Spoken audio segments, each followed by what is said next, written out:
नमस्कार दोस्तों, मैं कुशलेंद्र सिंह आपके लिए एक नई वीडियो के साथ आपका हार्दिक धन्यवाद करता हूं। दोस्तों, वीडियो को लाइक और शेयर करें, साथ ही चैनल को सब्सक्राइब करना न भूलें। महर्षि वाल्मीकि द्वारा रचित हिंदू धर्म ग्रंथ रामायण में मर्यादा पुरुषोत्तम भगवान श्री राम के जीवन पर आधारित है।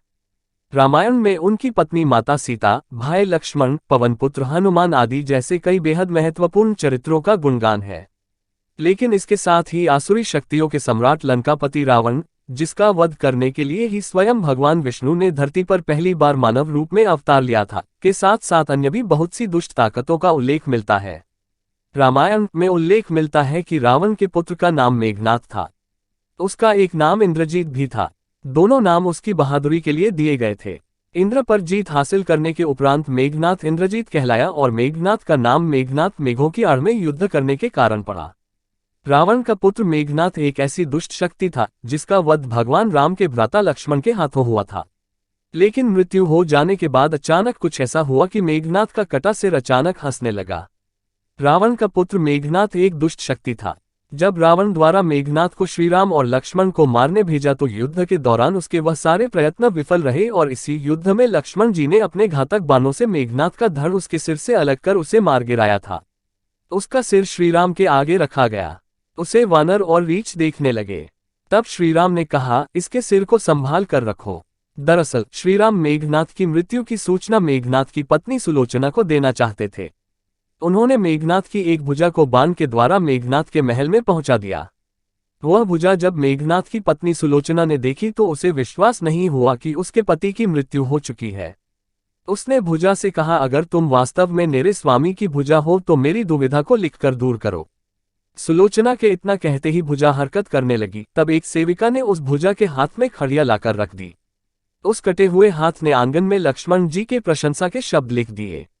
अब सुलोचना को विश्वास हो गया कि युद्ध में उसका पति मारा गया है।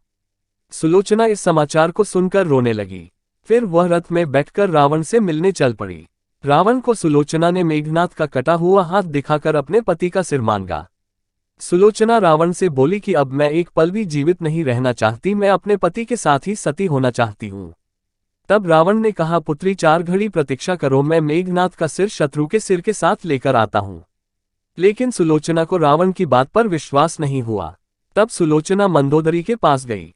तब मंदोदरी ने कहा, तुम श्री राम के पास जाओ, वह बहुत कृपालु और दयालु है। सुलोचना जब श्री राम के पास पहुंची तो विभीषण ने उसका परिचय करवाया। सुलोचना ने श्री राम से कहा, हे राम, मैं आपकी शरण में आई हूं।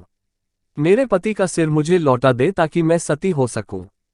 श्री राम सुलोचना की दशा देखकर दुखी हो गए। उन्होंने कहा कि मैं तुम्हारे पति को अभी जीवित कर देता हूं। इस बीच उसने अपनी आप बीती भी सुनाई। सुलोचना ने कहा कि मैं नहीं चाहती कि मेरे पति जीवित होकर संसार के कष्टों को भोगे। मेरे लिए सौभाग्य की बात है कि मुझे आपके दर्शन हो गए। मेरा जन्म सार्थक हो गया। अब जीवित रहने की मेरी कोई इच्छा नहीं है। श्री राम के कहने पर सुग्रीव मेघनाथ का सिर ले आए, लेकिन उनके मन में यह आशंका थी कि मेघनाथ के कटे हाथ ने लक्ष्मण का गुणगान कैसे किया। सुग्रीव से रहा नहीं गया और उन्होंने कहा, मैं सुलोचना की बात को तभी सच मानूंगा जब यह नरमुंड हंसेगा।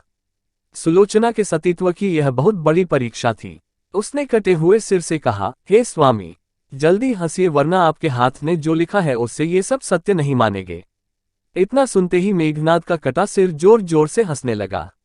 इस तरह सुलोचना अपने पति का कटा हुए सिर लेकर चली गई।